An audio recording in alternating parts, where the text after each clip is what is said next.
Hi, everyone, and welcome back. Today, I want to talk about what I think of as sort of an advanced level concept for people who've been doing work on their reactions, integrating their childhood, improving their relationships for a while. And this is something I see come up where they think that they have learned how to not get mad and then they still get mad. In a nutshell.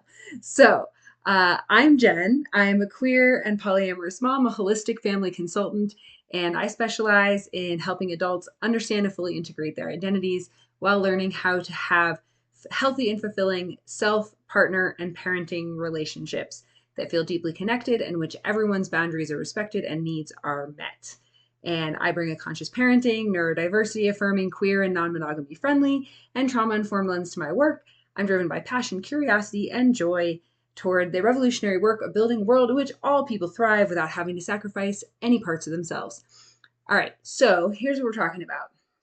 A lot of people, when they first come to conscious parenting, or sometimes they come to this through a partner, however they come to it, they come with like there are certain things that they have a bigger reaction to than seems called for.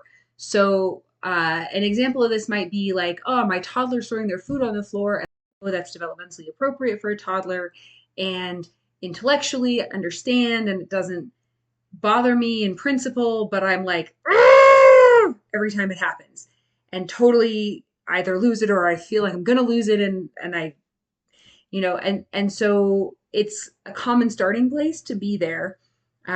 Sometimes these are called triggers. Sometimes people talk about taming your triggers to mean like learning how to either not have such a big reaction, like not be bothered by it, or um, take care of yourself in such a way that the reaction you do have doesn't come out at another person in a harmful way, or get like bottled up inside yourself in a way that hurts you either. So that's a really common like first phase.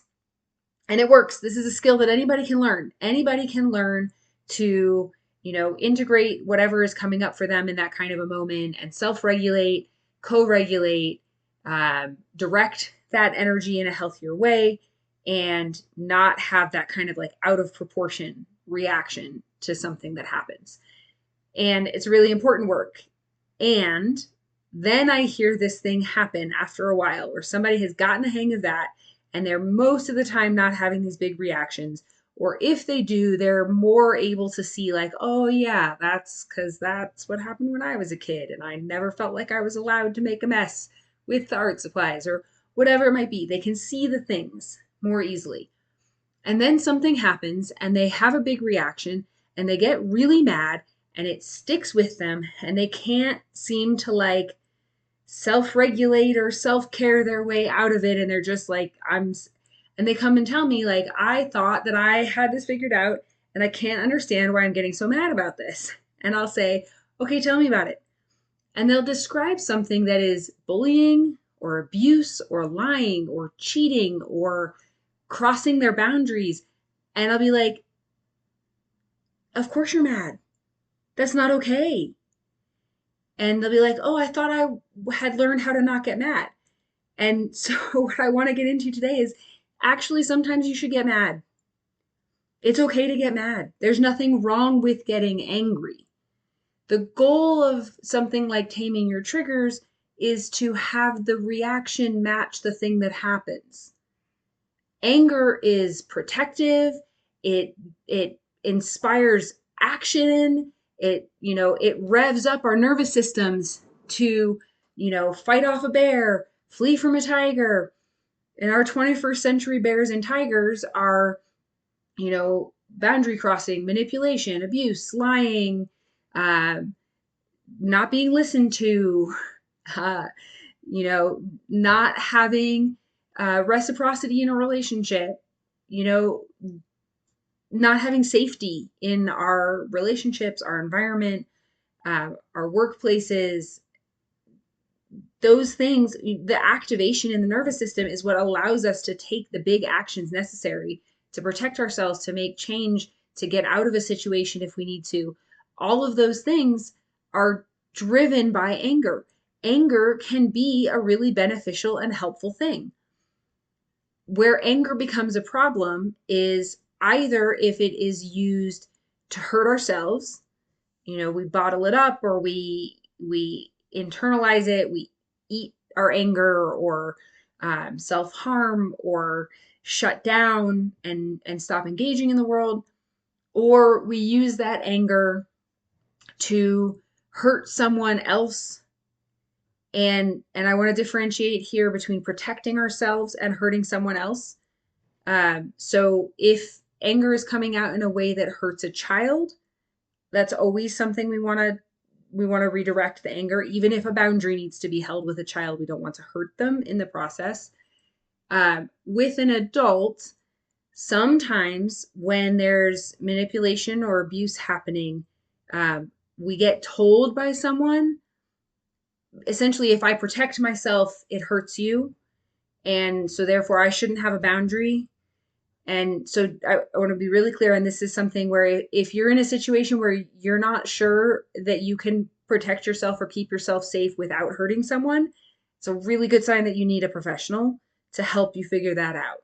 Because it may be that there's a piece there that's yours, that is, how do you protect yourself, take care of your boundaries, communicate what you need without lashing out or hurting someone physically, emotionally. Um, or is this about the relationship dynamic, and there are you not being allowed to protect yourself without being told that it's hurting someone else? Is someone else not taking responsibility for their own feelings that might come up because you have a boundary? So that is a whole complicated thing I'm not going to go too far into because it really needs individualized support.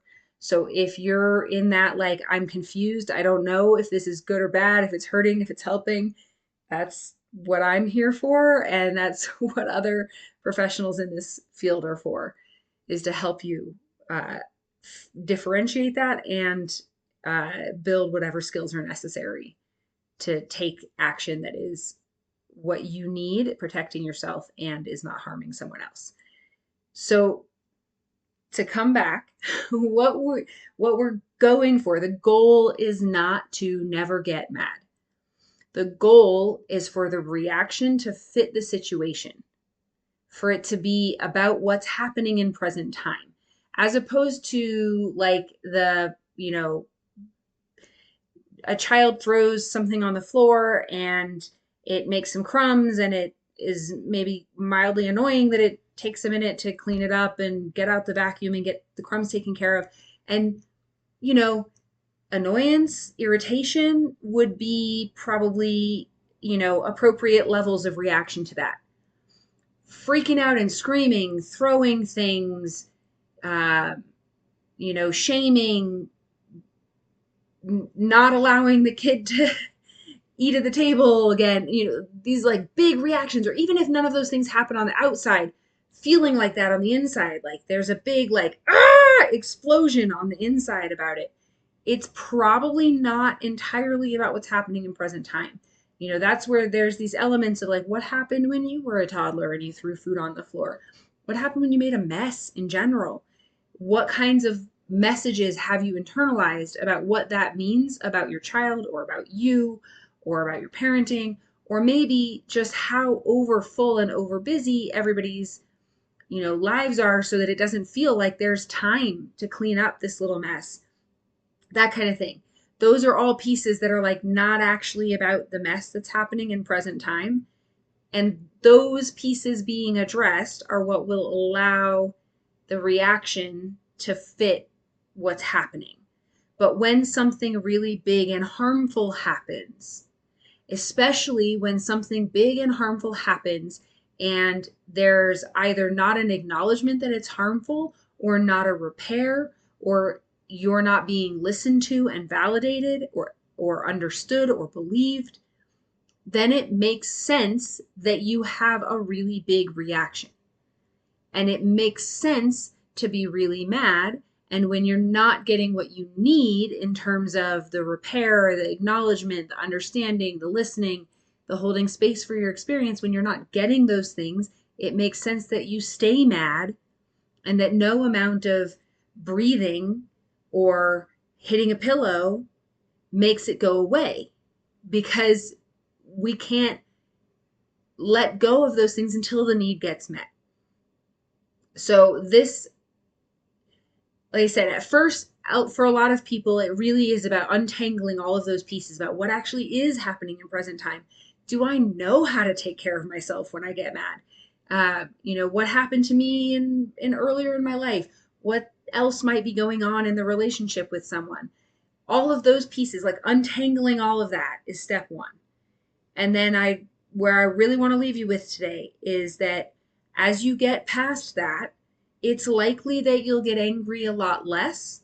And it's likely that when you do, you'll be able to move through it faster and more easily a lot of times. And that's not the goal.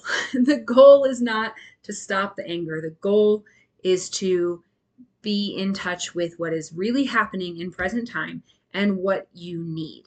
And so when the bigger something that happens, the bigger the reaction that you're going to have. And the more we want our anger to be adaptive and to be, you know, we want to be using that anger for protection, for holding boundaries, for taking action, for reaching out for support, for making changes, whatever needs to happen, and that's going to depend on the situation. But I want to encourage you, if you're in that place where you're like, I thought I had kind of figured this stuff out, and now I'm getting mad, to find a layer of support who can really hear you and listen to you and validate what you're experiencing so that you can figure out, is there something that this anger is trying to tell me? Is there a direction that this needs to go? How can I use this anger in a way that is helpful and that improves my life, improves my relationships, helps me take better care of myself, instead of just trying to get rid of the anger? And the anger will go when the needs get met. So you can always email me, find me at my website, jengerardi.com. I would love to connect with you and help you sort this out if you are in one of these places. I also have small group support, which is a great place for practicing these relational skills and building that ability to communicate, to self-regulate, to co-regulate, to be in a really nurturing community. And you can find all of that. There's a link in the notes, and I look forward to connecting with you soon.